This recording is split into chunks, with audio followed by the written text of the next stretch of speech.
Al gobierno ya le va quedando una única alternativa: escribir una lista con los nombres de las personas a las que hay que borrarle el historial delictivo.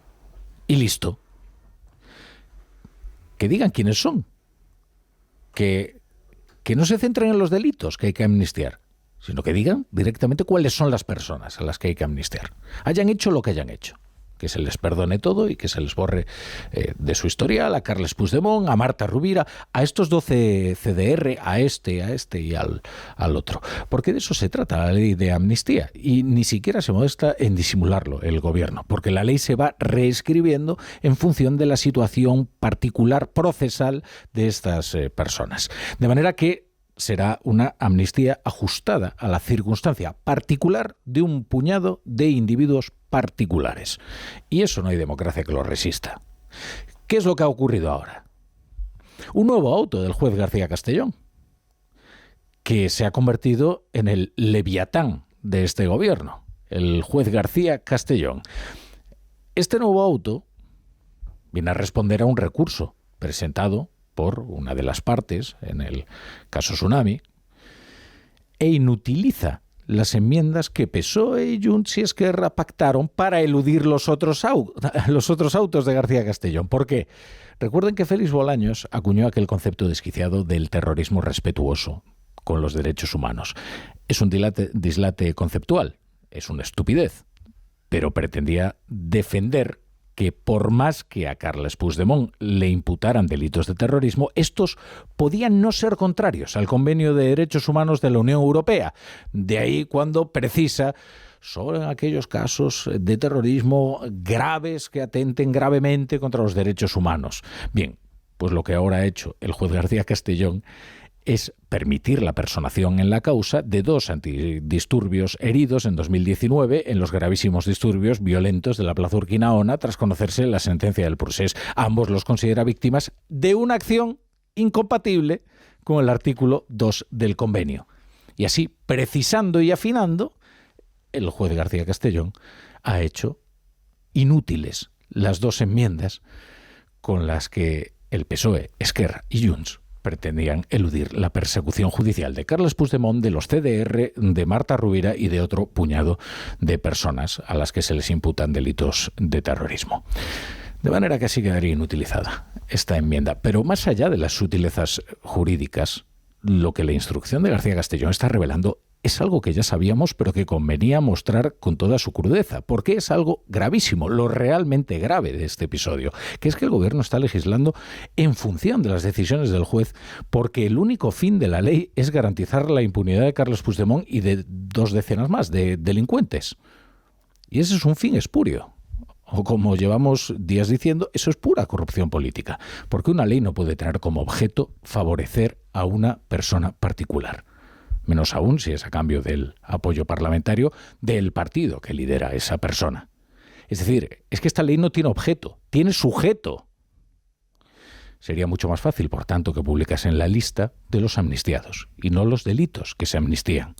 Les ahorraría muchos bochornos argumentativos a Félix Bolaños y a los dirigentes del PSOE especialmente, que son quienes se están volcando en hacer, un argumentario completamente disparatado.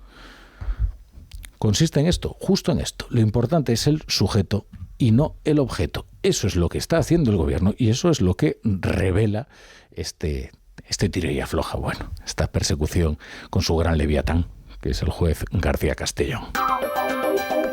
La brújula con La Torre.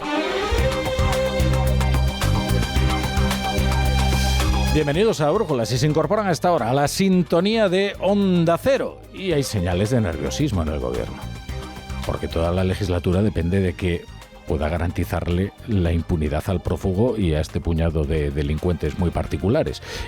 Y hay un juez que parece empeñado en que eso no ocurra. Pero ya les digo que lo sustancial del asunto es que en España se está legislando a medida de unos delincuentes para comprar con impunidad su apoyo parlamentario. Esto hay que repetirlo 1.000 veces. Es una ley donde lo que importa es el sujeto y no el objeto. Y eso no hay democracia que lo resista. ¿Hay nerviosismo? Desde luego. Y se nota.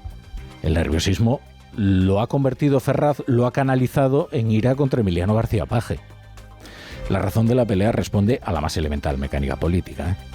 El PSOE ha sacrificado casi todo su poder territorial para que Pedro Sánchez siga siendo presidente. Cualquiera que conozca el estado de la moral de los socialistas en toda España, excepto en Cataluña o en Moncloa Distrito Central, lo sabe.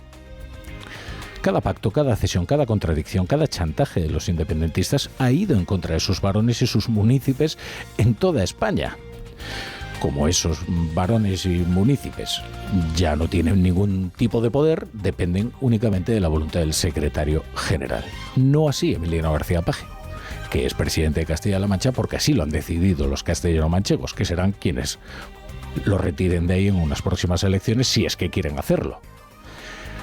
Claro, esta es justo la razón por la que quien le sobra a Ferraz es precisamente el único capaz de tener una mayoría absoluta. No comparto una estrategia en la que la notoriedad se hace a partir de la discrepancia. Creo que ese no es el camino. El camino es ser capaces entre todos de frenar el avance de la derecha y de la ultraderecha que con tanta fuerza está suplando en el conjunto de Europa.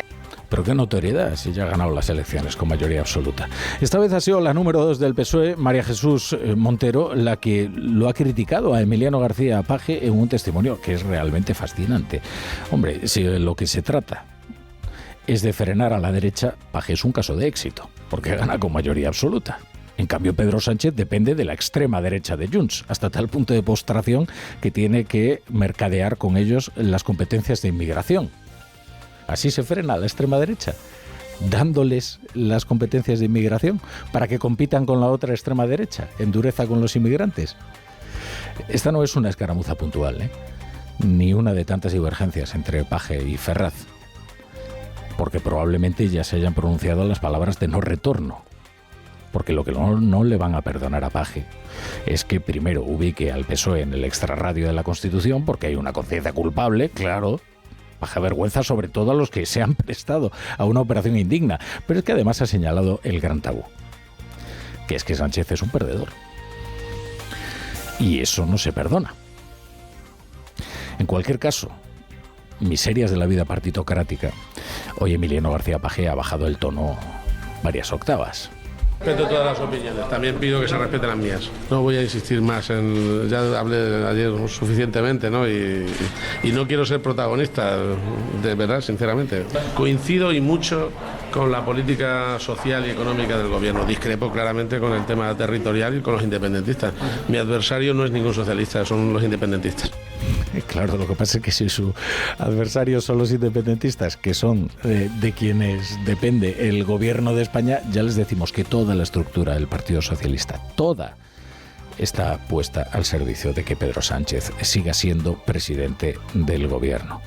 Y eso fue manifiesto tras las pasadas elecciones municipales y autonómicas, en las que Sánchez asumió en primera persona la culpa y adelantó las elecciones a su modo plebiscitario.